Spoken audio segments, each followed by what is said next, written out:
today is all just about CPS philosophy, okay? We're going to immerse you in the boiling pot of CPS philosophy.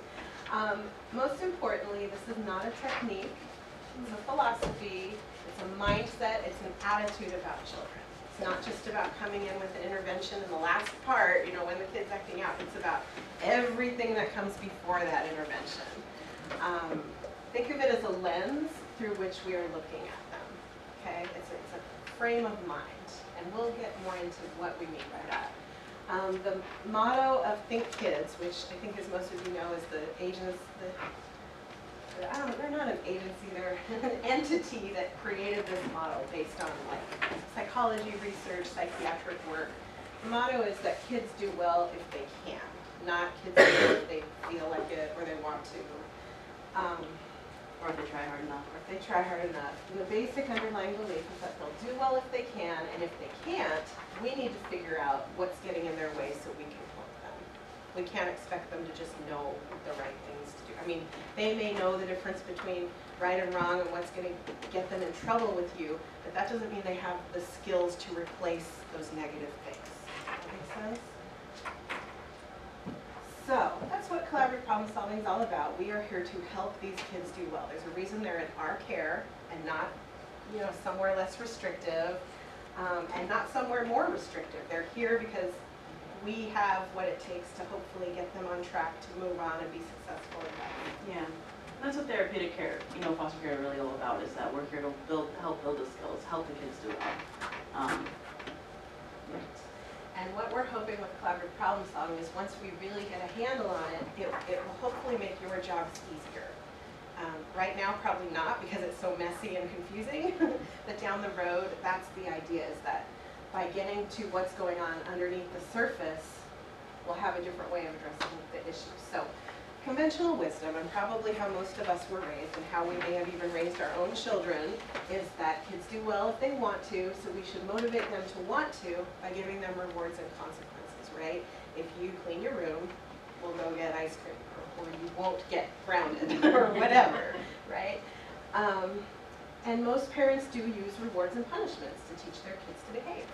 And this common style does work for the majority of adults and kids in society. We are not saying no one should hold anyone accountable ever. Like, obviously we should, right? But this doesn't work for our Maple Star kids. Why not? How are our kids different? Our kids are not like other kids. I mean, you all know that, right? What has worked with your biological children does not work with these foster kids oftentimes. So when we look at this pyramid and we kind of say, okay, most kids are down here at the bottom. They, you know, they understand right from wrong, and they mess up sometimes, and you might have to ground them or whatever. They may, you know, get detention at school once in a while, but they understand and they're able to control their behaviors for the most part. Then you have other kids that maybe have a few other pitfalls that they have to get over, and they maybe struggle a little more. And then you have our kids who are at the very top here, who just don't have the skills to make it in the real world, right? I mean, you've seen that. Boys and Girls Club should be just a fun place to go and have a good time. They are so socially awkward or so combative or so reactive that they can't get along with other kids there, right? Or they have problems in school and we can't figure out what that is. And it's like the real world is just a little too hard. And what this really means also is that our kids aren't like other kids in terms of their skill set. So their skill set's going to be, and how they navigate the world and, like, you know, utilize the skills that they have, you know, to have a pleasant interaction with someone is going to be way different than a kid who is down here. Exactly. And so they need extra help, extra support to get through the everyday things that these kids can manage without much problems. Does that make sense? Does that sound familiar? Okay. So how are our kids different? Our kids have experienced trauma and abuse. I mean, have any of you had a kid that hasn't been abused somehow? Probably not. Or experienced some sort of trauma. And that means that they function at kind of an elevated state of arousal all the time. They're ready to overreact. They're ready to fight or flight. They're ready to, you know, do what they have to survive in that moment. They're not emotionally, like, regulated, is what we call it.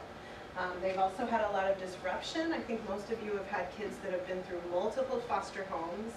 I mean, I remember when I was working with teen girls in the group home, we had kids that had been in like 50 homes. I mean, 16 years old and been in 50 homes. How is that even possible, right? But it is, and imagine what that disruption does to somebody. And yeah, I would say that And their sense of like safety and belonging and all these things. definitely. I would say also with disruption, even the kid that is just, this is their first move into your home, that's a disruption. And that can really, even if it's just one, it affects the kids and their sense of, safety and well-being and like predictability. Like that stuff's not going to be there if they're not sure where they're going to be from day to day. And every home you go into, you're like, what are the rules going to be here? Do we eat at the same time we ate at the other house? I don't know. I'm either going to curl into a ball and just let it all happen to me, or I'm going to fight it the whole way, right? There's also a lot of confusion. Most of these kids don't know why, they might blame themselves for what's happened. They may not quite understand, especially based on their age and their like cognitive abilities. They might not understand why their whole life has turned upside down. Why am I here? I don't need to be here. I don't understand. Can't I just go home with my mom? She loves me. Mark would be a good example. Once upon a time, he really believed things would be okay with his mom, and he would, she'll be fine. She'll get it together. She wants me back. He didn't understand that her addiction was so severe that it just wasn't possible. So confusion. Yeah, I'd even say like there's confusion on how you even navigate the world. Like I just certified a home in the southern region, and they had taken in a 7-year-old boy who, over the weekend said, "Did you know that like adults have to fight with knives sometimes?" And the foster dad's like, we don't have to fight with knives ever.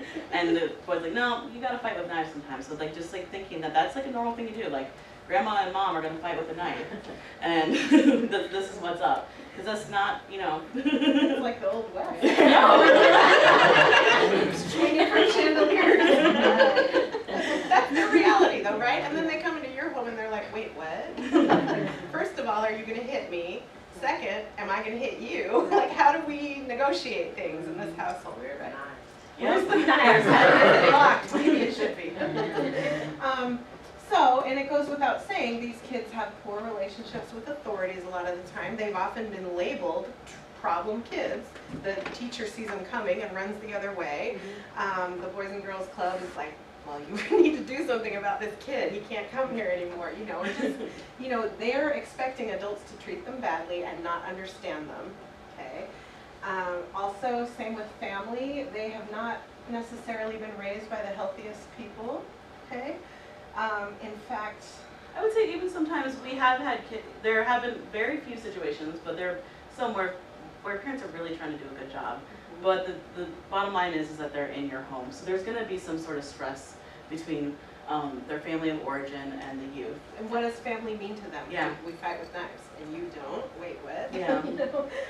And just as a side note, I don't know how many of you know that another thing that Maple Star has been doing is we have in-home services for families now as well. So we do the therapeutic foster care that you're all involved in, and then we have workers that are like your FCCs that go into homes where the parents are at risk of losing the children. They are the parents of the kids that we serve.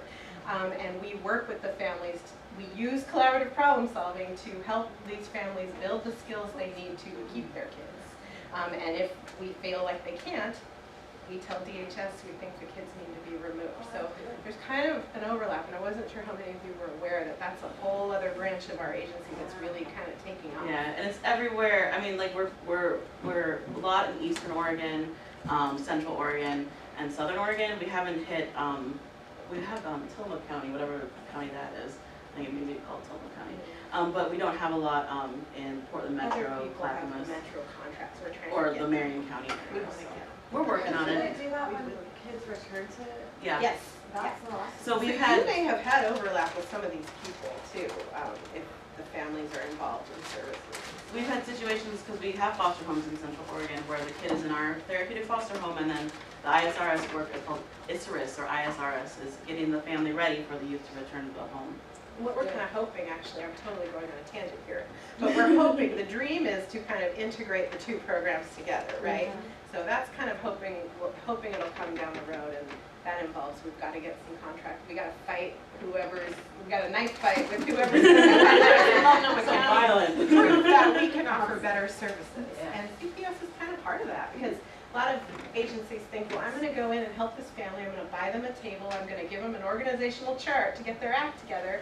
Well, that doesn't mean they know how to use that, or like that doesn't solve their problem, and it doesn't teach them skills behind that. So with CPS, that's what we're doing, is we're teaching the skills underneath. We're not just fixing things for kids or families, we're trying to get them to learn how to fix it themselves. So it's like in the moment reaction of what's going on instead of just reading a book and just Yeah. trying to figure it out. Exactly. We want them to be able to leave our services and be successful and not keep needing services coming in over and over. It's not Band-Aids, it's like surgery. Yeah, that's a really good one. Oh, and I forgot the There most was, important. yeah, frozen development can happen too. And that basically means that, you know, when you experience trauma or you experience severe neglect, it can freeze your emotional age and also your physical age. Have any of you guys ever had a kid that had failure to thrive? I'm sure you Head Start people have worked with Yeah. kids that have failure to thrive, right? And that basically means that, you know, because of the, you know, trauma that's going on, is that they're not progressing as they should. I've seen very, very small kids, you know, in our care. Brianna and Kimmy, I think, were a good example of that. They were so tiny. And then they shot up like beans. But just that the lack of, research shows that the lack of nurturing, experiencing neglect will actually keep kids from physically developing, right? It's the same with emotions too. How many of you have dealt with like a 12-year-old that acts like a 3-year-old? Okay, that's frozen brain development. That's trauma sticking them in that age that the trauma started or happened. So I know you all hear me on that. Okay, so what works for other kids doesn't work for our kids. That's the bottom line here.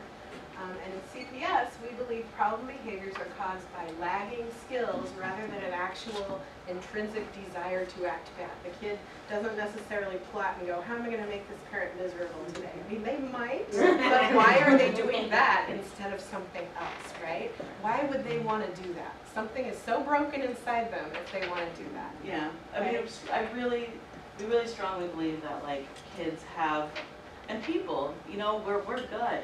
We're good. We're not. Why would we want to act bad? We know what the consequences are. Why would I, you know? And so we have to figure out why. If someone does go down, you know, like let's say I started like skipping work all the time, it'd be up to like I'd have to figure out why that's going on. And it's usually because I'm either lacking a skill, like to like tell Stacy, my boss, you know, there's something going on with my family, I'm sick, and I just would rather avoid it. Or there, you know, there's probably something going on. Maybe my cat died. So we need to figure out the stuff behind it that's going on in terms of why they're you know, they're acting different ways. And the scary thing is, okay, if we don't, some kids get so hardened. These are the kids that end up in prison. They end up killing people. They end up sociopathic because no one ever cracked their code. You know what I mean? So they just got hard and checked out and gave up and like figured, well, no one's ever going to understand me, so why do I care? And these may not be conscious things. These kids are sitting at the bus stop with a gun thinking like, no one's ever going to understand me, so I'm going to shoot this person. But it is part of the sort of unconscious process that happens. They get kind of beaten down by society and trained to think that they are not good people. So then they believe it, and then they start acting that way. So it's pretty scary. CPS, they think kids called it the prison pipeline. Our kids are trained from an early age. That's where you're headed, right? And no one has taught you the skills in between or given you the like love and nurturing that you may need, which involves setting expectations and holding them accountable, but it's also about listening and caring enough and building a relationship where they can maybe see a little bit of hope and like come out of that. Okay? So the best way to change problem behaviors is to teach kids the skills they lack, rather than try to change them just through rewards and punishments. Okay? That's not enough for our kids. Might work for some things, but not for all things. And we'll get kind of into that in a minute. So another motto that they say in collaborative problem solving a lot is that our explanation guides our intervention, which is sort of a complicated phrase. What does it mean? Well, it means that our beliefs about why a child is behaving a certain way or why something's happening a certain way influences how we choose to approach that thing, okay? So if we think acting out is a choice, then it makes sense to motivate kids to not act out by rewarding or punishing them. Does that make sense? Because I had a hard time, when I started first learning about this, I had a hard time with our explanation guides, our intervention. But just really, it's like how we are looking at something, it will explain how we go forth and intervene with something. What's the reason behind it? What we think is the reason will affect what we decide to do about it. What are our concerns about what they're doing? It's just multi-layered, and we will get into that more. So on the other side of it, if we think acting out is due to lack of skills rather than lack of will, then it makes sense to teach the skills they need rather than just be like, you're not trying hard enough. You're not changing. Why aren't you changing? Okay. So the conventional approach that most parents do and how many of us were trained and Maple Star has asked you in the past to do with these like tier, remember the bronze and platinum and all that? See, rolling your eyes. Parents, okay? So Yeah, that's how I've if felt we about it, believe too. in conventional wisdom, or we were trained, like we both worked at different times in the same group home with the same group of kids. In fact, she took my job when I left to come to Maple Star, but we didn't know each other until we both worked here. Yeah. Actually, I coached you. Yeah. I was like, come over here. We were trained. This is how a program runs. In a residential program, there has to be these bottom line rules. Lights out is lights out. If somebody challenges that, they're just being oppositional. Yeah. There's a reason, they're not being compliant with the program. Right. They're ruining the program. And we for don't everyone care else. why. We don't want to talk to them about why. We're just training them, like jail. We're training them to just follow our orders without going deeper. And at the time, it made sense because it did feel like we were teaching them some skills. We're teaching them skills to play along with what we wanted, but we weren't considering like, what's hard about bedtime for you? Why can't you relax at bedtime? Why don't you want to go to bed at 9 o'clock? I might not be able to change the rule, but I can at least ask questions of you like, why is that hard? And we might not ask those questions at 9 o'clock at night. We might ask them the next day, like during snack time, like, let's talk about what's hard at bedtime. And that's kind of a summary of what collaborative problem solving is all about. So, we believe in conventional wisdom. We may use things like this to address behaviors. We might make a list of target behaviors. The most important thing might be that they do what we're saying they have to do. We might have a menu of rewards and consequences like that tier thing we used to have you fill out. We might have a star chart or a sticker Can chart. you talk about the star chart? Oh yeah. Yay. Finally we have a crowd that knows those I know. kids too. Or we might have like a marble or money jar. And these aren't terrible, there's a time and place for these kind of things. They work with some kids, right? They work with that 80%. They're not gonna work if you ask a kid to not have tantrums. It's not gonna work. Or be respectful. That's usually a hard one. And it might work for if you do your chore 5 days in a row, you get a reward, but not if that kid doesn't know what you mean by doing that chore.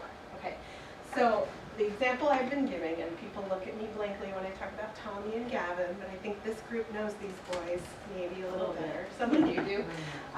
These two boys, when I first met them, they were so fixated on like getting the sticker on the chart. That's all they cared about. And they would wig out if like one of them had more than the other or like they didn't get the sticker and they didn't care why. It was all external. There was nothing happening internal. They were not learning the skills.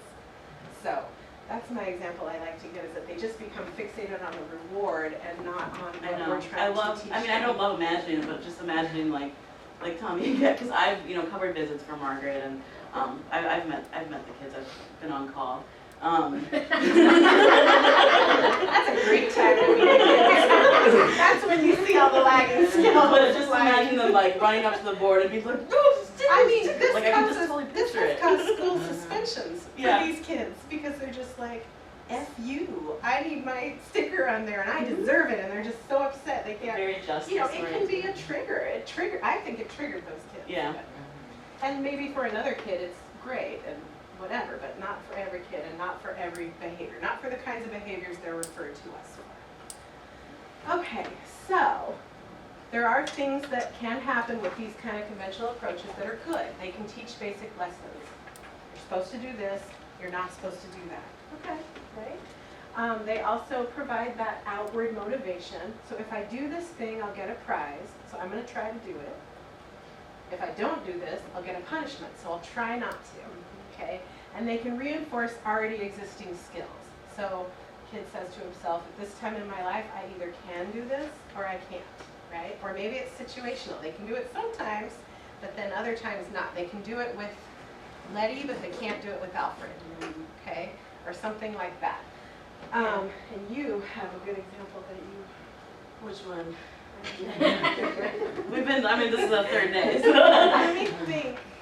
About the baseball. I guess That comes later. Okay. No, one of the things, but wait, go back to slide quick.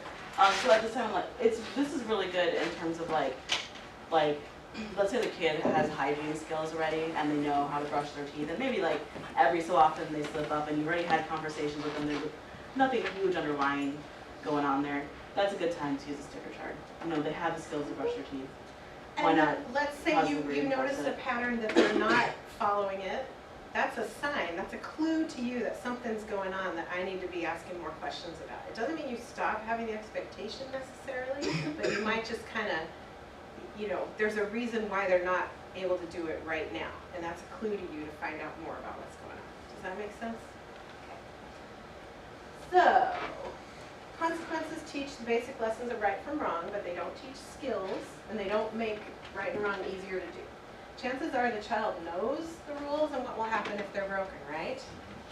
I like a good And example. they're still breaking the rules. Yeah. Why? A good example of this would be, you know, Tommy and Gavin probably know not to, we're just gonna use them because they're brothers, know not to hit each other, you know? That's something that they know is right and wrong. They know what will happen if they hit each other, that they're, you know, they're gonna get in trouble somehow.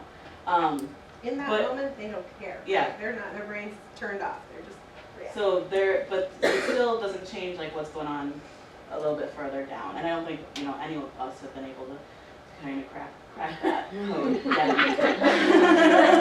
There's been a lot of work trying to crack Yeah. that. But you know, so I think that's a pretty good example. Or like kids that know the rules, like if they run away, like with Saul, you know, is okay if I use him as an example. He would run away often, and knows the rules, you know, continues to go off over and over again, right? So. And he knew he'd be in trouble, but why was he doing it? There's more to it, and how do we teach those skills rather, like it wasn't enough to reward and punishment. I'm actually thinking of a kid, Hiawatha used to have Planet. Many of you know Planet. Oh, yes. You gotta wonder if the name maybe did some damage. Yeah, right. But, so this kid dug himself a hole of consequences. I remember being at a meeting at Albertina Kerr where we were just like, how do we get him motivated? He knows what he is and isn't supposed to do, but we just couldn't get, like he was like, well, I don't care. I have so many consequences, why should I care? And it's because now I know we weren't going around the corner and looking deeper about what is going on here. Like, let's examine each of these problems through a magnifying glass and really look at it. Because he'd given up. He was like, the consequences are so much that there's no way I'm ever going to do it, and nobody thinks I'm going to do it, so why should I bother? So that kind of actually brings us to our next thing. But you go ahead. Oh no, go ahead. Yeah, this is good. I was gonna talk about house restitution at Clackamas House. But, so one of the things that when we work, so we used to work at Clackamas House, the group girls home, and one of the consequences was called house restitution, or HR, which meant that they had to do additional chores in the house. And I can't tell you the amount of times where I would get into a match with a girl who would, you know, not comply with me. And so I'd be like, okay, 15 minutes of HR. And you're like, fine, give me more. And like, so, okay, here you go, 15 more. And like, at that time, it's like, we're like at 4 hours of HR. And like, it's like not like the, you know, because like giving her extra consequences didn't make the skills easier for her to do. You know what it did? You know? It drove a wedge between you and her. So she was like, you don't understand me, I'm checking out. I might even run away. Yep. Right? So they provide outward motivation to use already existing skills. As part of your jobs as foster parents to help determine what skills does this kid already have and what seems like maybe they don't have the skills. We figure that out. We assess as they're placed with you you're watching their behavior every day and kind of going, you know, it really seems like this is a sticking point. So they make the possible more possible, but they don't make the impossible possible. Rewards and consequences focus on the external behavior only, okay? They don't focus on what is behind that behavior. And as a result, there can be side effects, like we were just talking about. It drove a wedge between Anna and this particular girl. And like we were talking about with Planet, it can cause a kid to actually give up and think, you know, I'm not trying hard enough. Oh well, you know, nobody cares why I can't do this. Or maybe the kid doesn't even, it's not that cognitive of a... No, I don't think that oftentimes it's that cognitive of a thought, you know? They're not like, oh, I'm not They're trying. not sitting in a window crying, going, nobody understands me. You know, it's But it a lot more but it like happens. feral than that, I think. Yeah, and we've seen this happen. We've seen kids get discouraged and give up. Whether it's, you know, and there's a lot of ways that they do this. I really like this point down here that it's highly likely, and I'm going to say it's probably 99.999% likely that the youth is already motivated to not be miserable. Because who likes being miserable? I mean, I know I don't. That totally I does. would wonder why. though. Yeah. Why does he want that? Why has he given in to that instead of like? He says he's not, He says he's not. but I'm like, then why? So definitely, we're gonna delve. We're gonna It's gonna be we're gonna good. crack that code. Yeah. Please do, because you got. I'm gonna wear my Sherlock Holmes hat. But because just, I mean, think about it. Like when I'm in trouble, or when you're in trouble, we've all gotten in trouble at least one time in our life. If you haven't, I'm really impressed. But we don't want to be in trouble, and there must be reasons behind why, why that occurred. And maybe we didn't have the skills to figure out like how to navigate life in a manner that was, positive and normative and okay. So that's just, one thing. So, bottom line is this, motivation is not enough for these kids. Maybe for other kids, sure, but not for these kids.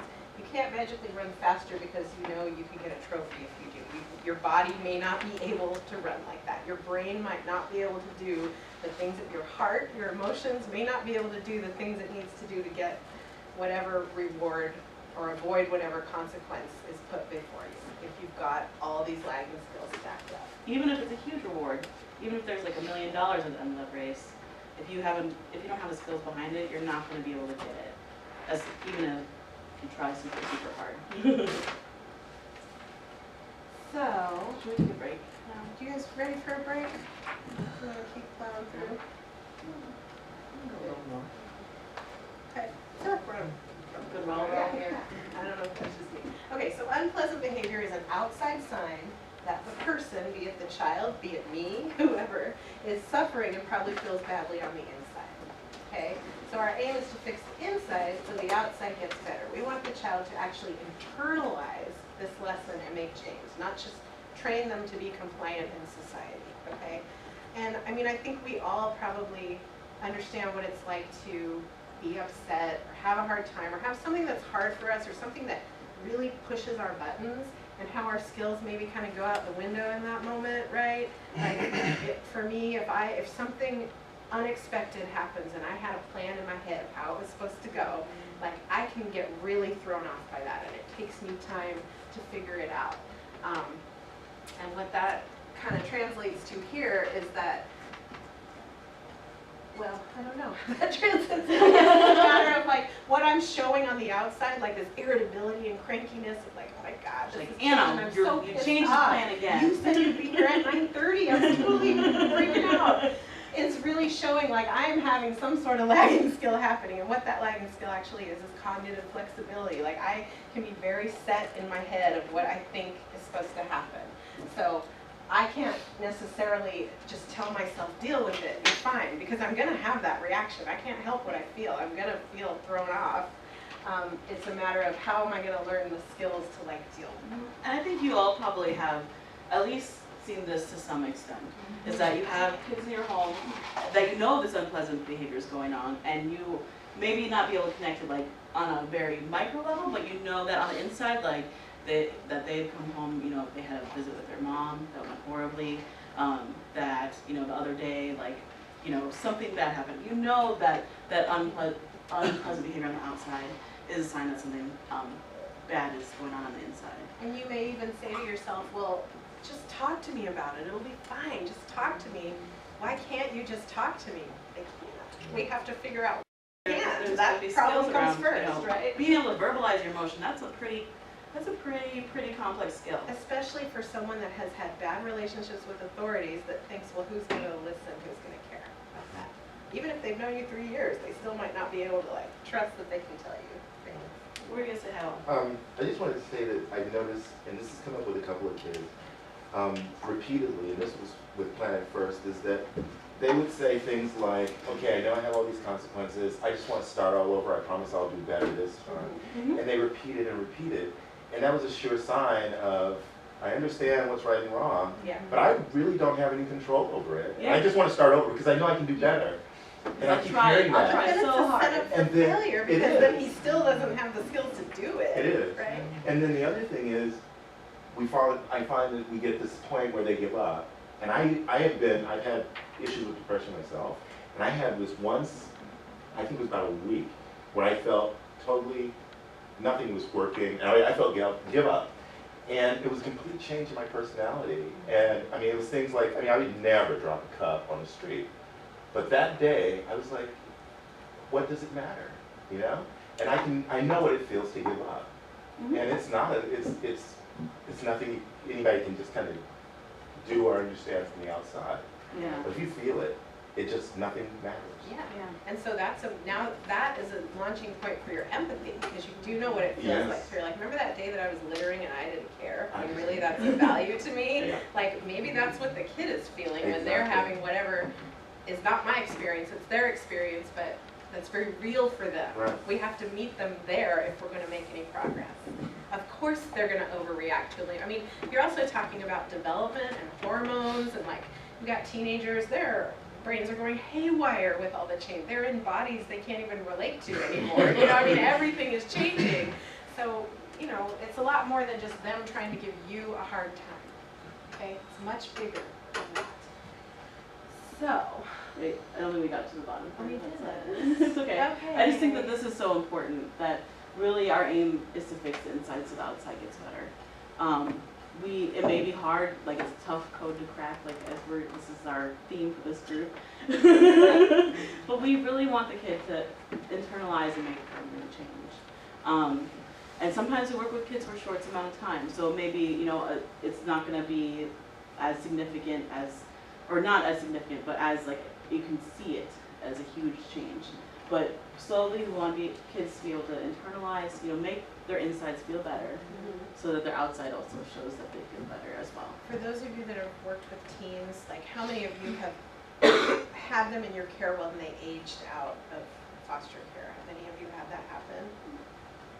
Okay, no. We have a young I guess younger so. group. So a very, very scary thing happens when they turn around 17 and they still don't have the skills. And you start thinking, oh my God, they're going to be on their own. And they could stay on with DHS if they choose to. Most of the time they don't want to because they haven't had a great experience with DHS. So they're just out in the world. And if we haven't taught them skills, they're going to have to find some other way to someone's going to have to walk them through life. And it might not be someone as healthy as us, right? I've known teen girls that have gotten into things I do not even want to talk about right now because they're just looking for someone to help them. Yeah, we have a 17-year-old that's going to be 18 in July, and she's been accepted to University of Portland. And this kid is so smart, but her skills on how to share space or have empathy for a different perspective is scary. It's so limited, and how is she going to be successful in a dorm? It's not enough to just be smart and no, academically no, I mean, able. she needs to share space. She needs to be able to relate. She needs to be able to turn off the lights and somebody, all those things of just sharing a dorm room. If you just looked at that aspect alone of her, her livelihood in September, August, and it's scary. Yeah, and think how difficult it was, maybe not for everyone, but when I moved out of my parents' house, Right. navigating that with my roommates, and the noise and I was so bossy. I was terrible. and then I haven't had a lot of trauma myself. I'm not a foster child, And it was difficult for me. So think, you know, if you compound trauma on that, think about how difficult that is to navigate that. I've lost sleep sometimes about some of these kids, just like what is gonna happen to them when they don't have services anymore, you know? Well, it's a once in a lifetime opportunity to get this, you know, into this great school and this nursing program. It's a dream. And it'd be awful to see that not be able to be, you know, to flourish in that dream because of the skill set that And isn't if she there. fails, what does that do to her psyche, and like, will she have learned from that failure? Right. It's hard to say, you know. So, okay, so in CPS, we believe compliance is a skill, not a choice. Okay? Does that make sense, everyone? Does it not? Just, Controversial. wait, does it not? Controversial. Go back to it. The unconventional, okay, this is the unconventional. So in CPS, we believe that compliance is a skill, not a choice. And that means that you need to have a skill set. There needs to be skills there in order to be able to follow the rules or to be able to comply. So You're that not- just goes back to they can do well only if they know how to do well. So if they Yep. don't know how to do well, they can't comply. Yep. And it's, for me, it was tricky. It was tricky comprehending this at first for me. It's tricky Certainly comprehending. seems like they make choices to be Yeah, difficult, or what about, you know, like when I was getting into that argument with, you know, that teen girl and we ended up with, you know, 4 hours of HR. There are times when that I know she has done the exact same thing and she was able to, you know, comply with what I asked. I think it was like putting a dish away or something like that. And so, I know you have this skill, why aren't you doing it right now? And I would now argue with myself that she did not have the skill in that moment to put that dish away. There was something that was going on, she was triggered. There was, you know, a problem was going on within herself that at that moment, she did not have the skill to be able to comply with me. And this doesn't mean we don't hold kids or people accountable for what we know they can do or what our expectations are. It just means if we're noticing that they aren't meeting it, we look a little deeper to figure out why. And we still can hold them accountable, but we've got to come back around and go, okay, what was going on there? What are the clues? What, you know, where are we going to go with this? Also, in collaborative problem solving, there's 2 kinds of thinking skills. Well, 3 if you look at like, a person can have really good thinking skills, so there's that. And then there's the lagging skills and the lacking skills. Lacking skills happen when you just never have those skills at all. You just maybe can't be flexible ever, or you can't control your emotions ever. Lagging skills mean that you have it in some moments and not in other moments, okay?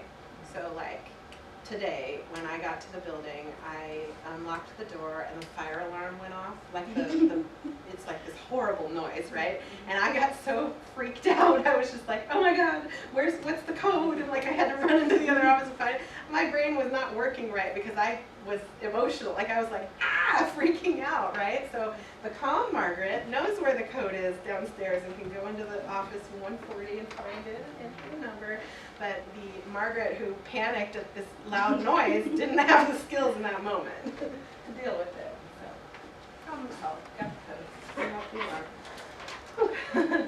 So, it's kind of a matter of can't versus won't, okay? We believe that these kids are not necessarily choosing to struggle. It's like a learning disability. Oops.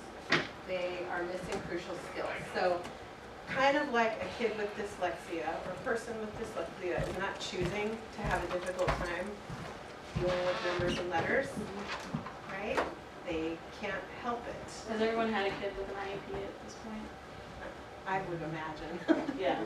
Most of our kids do have them. So we look at these kind of challenging behaviors the way that schools look at IEP related. So that's really, when we think of it like a learning disability, it changes the way that we deal with the problem behaviors. We really see it as, it's not like, I want to not know how to read or need extra help to read. Like, no kid wants dyslexia. We think about it the same way. No kid wants to hit their brother every day. No kid wants to navigate, you know, and run away from situations and get themselves like in the safety-related compromised position. Exactly. And, you know, if you look back to like the 60s or 70s, or I don't know when IEPs actually came into play, but people used to shame kids that, couldn't read or had trouble with numbers. It's like, you stand in the corner with your dunce cap on or whatever. Yeah, or even if English was their second language, that would be the same thing, because my dad, they put him in the, I think they call it like the retard class at that time, because his first language was Yiddish, and they didn't know that he couldn't speak English.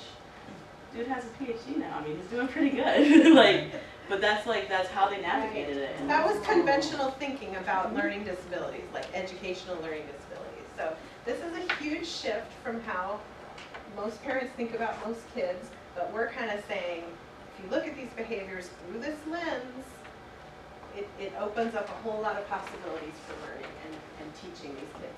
So I don't know how many of you are familiar with Bruce Perry. He's a trauma expert. He's an expert in child trauma, and he writes these really, I think they're fascinating books where he tells these stories about meeting these kids, and he's the one who actually assessed, I was able to present with him, and he assessed Ryan Borchman and figured out all these things about, where he is in age versus where he is emotionally and in terms of abilities.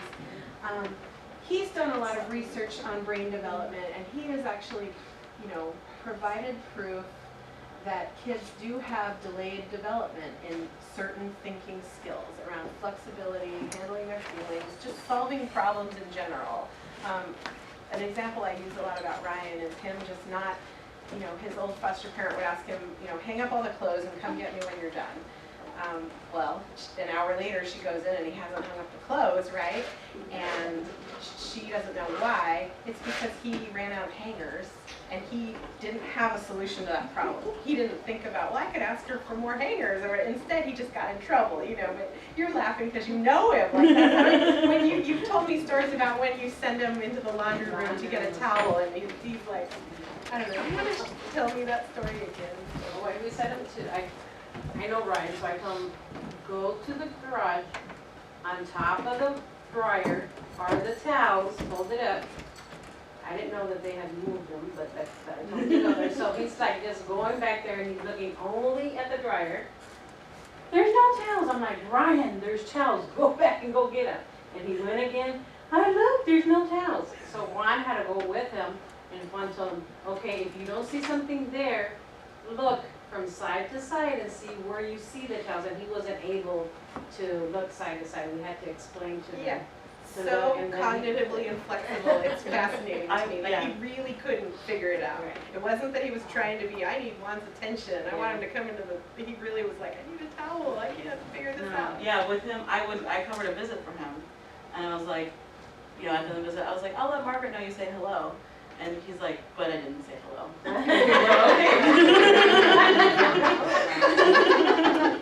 That was like one of my favorite moments with Ryan. Yeah, next week when we get into lagging skills, we may end up talking about Ryan a lot because he's like the poster child for cognitive inflexibility. This kid, I would visit him every single week, and we had, this is back in the beginning when he was like 7 years old, we would have to do exactly the same thing at every single visit. Or he was just like, wait, why aren't we gonna play Uno? Why aren't you gonna sit on the floor right there where you were before? And did you bring this one book to read? I mean, he really gets stuck in that. It's very interesting. Or it was easy to get lost. We They say the thought. squirrel effect. Yeah. You be talking, it's like, you know when you lost it. Squirrel. the phase is So, over. yeah, he does. And this is, I mean, it's part of, he's been through so much trauma. It's incredible the amount of trauma he's been through.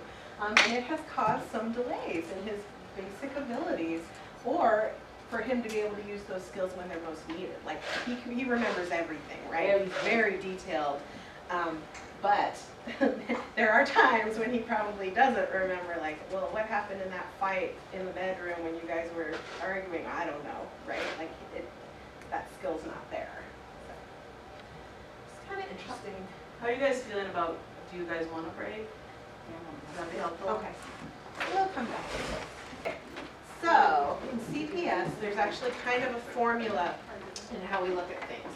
There's the problems that we see, like the behaviors that you're seeing in your home, and then there's the skill set that we believe is contributing to those problems, or like skills we think they would need to not have those problems. And the thing think kids people call it two to tango, which Anna and I think is a little bit corny, but the point is that they both happen side by side. So yeah, the tangoing team is the problems of the skill set. And this is what we're talking about, looking at the whole thing as a lens, right? It's not just about, I'm going to use CPS and come in and my intervention with this kid. It's about how are we looking at the problems they're having? What questions are we asking? What skills do we think is behind it?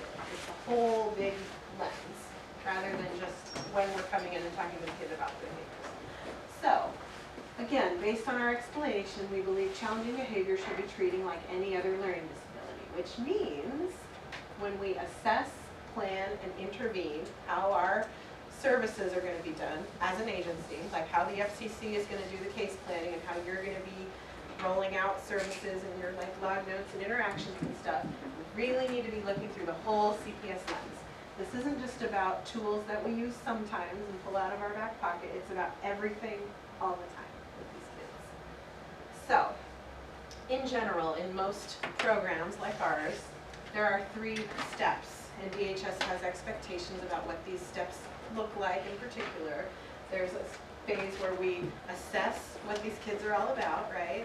We get new kids in and we read their referral information and you guys do some logging and observing about what are they, what behaviors are we seeing in our Maple Star home. So that's assessing. Then we plan, we do service planning where we're like, okay, well, given what we've learned about this kid, what needs to be addressed? What are we going to do about it? And then finally, the intervention is when we actually come in and do something about it. Okay, so those are the 3 general kind of phases of treatment. Any program that has any kind of model of intervention, that's what they do. So, assessment is the first step, and this is how we try to figure out what's wrong. And in CPS, we actually look past that actual behavior and ask ourselves what lagging skills and issues are underneath that behavior. So you got your 2 to tango, right? You become a detective during the assessment You phase. do. And we have built in the new log notes, which I'm sure have their strengths and weaknesses for you guys at this point. We've built in 2 automatic goals in all the new service plans. One is about building a relationship with the kid, and the other is about tracking triggers and patterns so that we're doing more assessing. So you'll always have something to log on, even if the behavior goals like come and go and behaviors change all the time. We always want you building relationships. We always want you assessing for triggers and lagging skills. What are you noticing are the hot things this week that are driving this kid crazy or driving you crazy by default, right? So after that, we do planning, which is where we figure out what we're going to do about those problems. And we're looking at deeper causes and adjusting our approach. And then we look at what are our options for responding to those problems? What's the most effective thing we can do to help teach those skills? And then finally, we move on to intervention, which is where we actually intervene and sit down with the kid to work on the problem. And we approach through the CPS lens, which primarily is done by making a solid, positive relationship. And I drew this on the board because I think this is kind of how we are looking at it. So like the assessment, like Margaret said, it's the referral info at first. It's going to be looking at your log notes to see patterns, IRs to see trends, like we're kind of looking at what's going on. And we'll take some of the historical info too when we're doing that assessment. Then we go to the planning, which is our service plans basically. And then to the intervention, what we do about it. And the intervention also can give you a lot of information about a kid's possible, lagging skills and triggers. So that feeds into the assessment. And so it's a cycle that you might be doing that you are going to be doing at all times. And why I put CPS in the middle is because that's the lens on how we look at all of it. Every aspect of how we, quote unquote, deal with a kid is going to be through the CPS lens, whether we're looking at the assessment of it, the planning stage, or the intervention. And we're co-training staff in this as well, so that they can be doing that and supporting you through that. It's kind of like these 3 steps, these 3 phases of treatment are like an umbrella that everything is underneath, right? And there's all kinds of specifics of how the CPS model is going to do all these 3 things. So we will learn about those as we go. Like we know that part of assessing is doing this 2 to tango thing and talking about lagging skills. And then planning is actually about, okay, well, should we plan A, B, or C this? And then the intervention is when you actually go in and do that conversation. So that, it's kind of like the broad way of looking at it. There's all these little tools that are part of it, and they're all equally important. A lot of people think CPS is just about a technique that you use in the moment. I'm going to talk to them empathetically and be like, you're okay, whatever you do. That's not CPS. Like, there's so much more to it. So hopefully that makes sense. And we will be talking about these 3 phases in general over the next 7 weeks now. Yeah. You're almost done with your first week. So the important thing is that it's a philosophy, and it sprinkles into all 3 of these.